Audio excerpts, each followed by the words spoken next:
Bannerlord is coming on October 25th. It is not long now, 20 days from when you'll be seeing this video first release. And on the road to release, there is a lot to talk about. You may have noticed that Taleworlds have been bringing out update after update. So many patches to try and fix the last few things before the final version of the game is coming out on Steam and, of course, console versions. But Taleworlds yesterday released a final devblock. Yet some exciting features have been announced that will be on their way before or upon the final release. One of them is a feature that I've been waiting for so long, but I thought it was cancelled. Until now.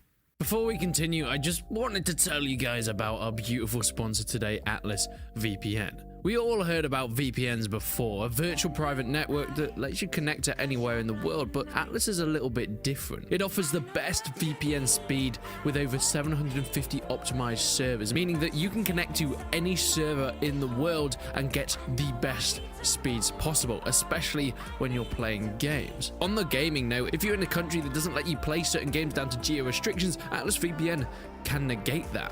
But everybody knows the web can be a dangerous place. Atlas VPN can give you the best protection from DDoS attacks and snooping. It will hide your IP address and get exclusive access to unique DLC, trendy assets, and even games that have previously been blocked in your country. They're doing an amazing deal at the moment for a 3-year subscription for just $1.99 a month, and you get a 30-day money-back guarantee. If you want to avoid IP bans, spend less by finding the best prices depending on the country that you're access to, stop ISPs from interfering with your connection when you're playing online games, get the best ping access. There's also a free version that you can test out on, but when you're ready, Atlas VPN is running its $1.99 a month 30-day money-back guarantee. So make sure you go and check it out in the link in the description below. The internet should be available to everybody, no matter what country you're in, to get full access and reach its full potential, and Atlas VPN is here to do that.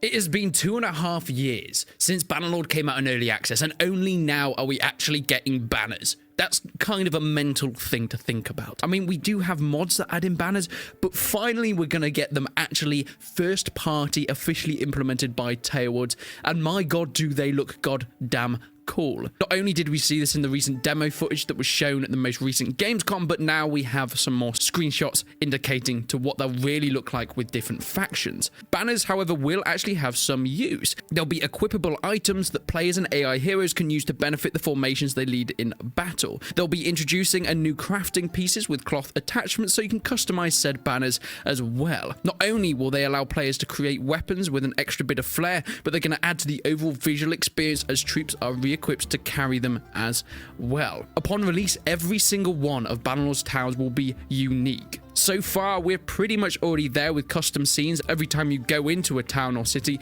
However, upon release, they will be all different to each other. Right now, it's not 100% on every castle and all the battle terrains and things like hideouts, but that will be coming in. Upon release, they're going to expand it with more custom scenes. So this indicates that even after a full release of Bannerlord, there's going to be some more smaller patches and updates, just trying to expand it to the point where every single enterable thing, like a hideout, a town, a city, a battle, will all be unique to each other, and you'll never get the same one unless you go back to said location. The AI is being completely overhauled. NPCs will deal with difficult terrain better, and of course sieges will improve. They did bring out that siege ladder update a few months back now, but it still needs some work. It's not perfect. People still get stuck. Not everyone goes up at the same time, so I'm very glad that that's being improved and looked at once again. It is no surprise that custom servers are coming in a big way. In fact, they're technically out at the moment. There's been various articles and blogs from Taleworlds giving you indications at how you can set up your own custom servers, and battles have been going on. From native to even the Napoleonic Wars mod is now fully into the custom servers, and they've been moddable, and it looks amazing. I actually haven't had the chance to get into it just yet, but I cannot wait to get my hands on these custom servers, and when people start hosting them for themselves so we can buy them, that's when I'm going to get some servers of my own for everybody in the community to play. So what happens after release? This is all leading up to a big day, but is there going to be anything after we get the full version of the game? Well, I've already mentioned that console versions and PC versions will be on parity for the most part. They will be on the same versions and updated as one. The only exceptions would be if there's a feature that doesn't really need to be implemented on one or the other. For example, mouse and keyboard functionalities probably won't be an update that will be coming to console, and vice versa if we go down that route. But we do know that there will be some stuff coming even after we get a full release. Taleworlds have said, our intention at this point is to continue making improvements based on your feedback. Having said that, there are already plans for a number of specific features and tweaks that we can discuss with you now. There's going to be an introduction of more specialized combat options. Players are going to be able to sally out and launch a surprise attack on besiegers in order to destroy their siege engines. This is going to be incredibly exciting. Of course, as you set up a siege at the moment, you can build siege engines and you can fight back and forth on the Overworld map. But soon after release, you're going to be able to go into a battle themselves and destroy these engines with your own bare hands. This will take place in the existing siege locations, but follow a separate set of rules. Another one is siege ladders. They're going to be greatly improved and modified. It will soon be a feature to be able to push the ladders back down. You can already do that with a ladder pusher, but not when there's people on it. You'll soon be able to knock people off ladders as they're climbing up in the Lord of the Rings style, not only in single player, but this should soon come to multiplayer as well. And then we get to my favorite feature. Back in some of the first dev blogs and release announcements for Bannerlord, all the way in 2014, 2015, there was talk of a replay editor.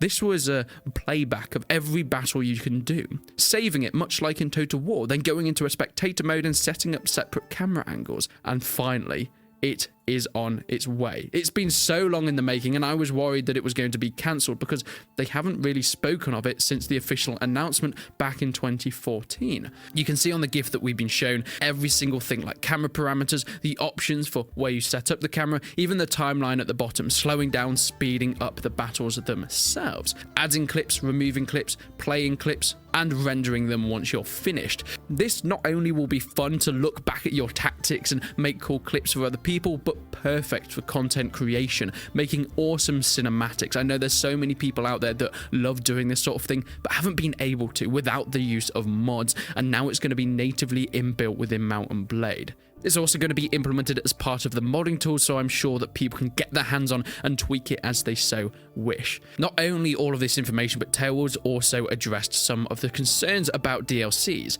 Taleworlds have said, we are certainly also open to DLCs, as they are a great way to provide you with additional content that does not fit into the base game scope. Having said that, it will be some time before we release any DLC. It will be a gradual shift in development, and it will not be mutually exclusive, as the base game will also continue to receive updates. I think this is an interesting way of doing it.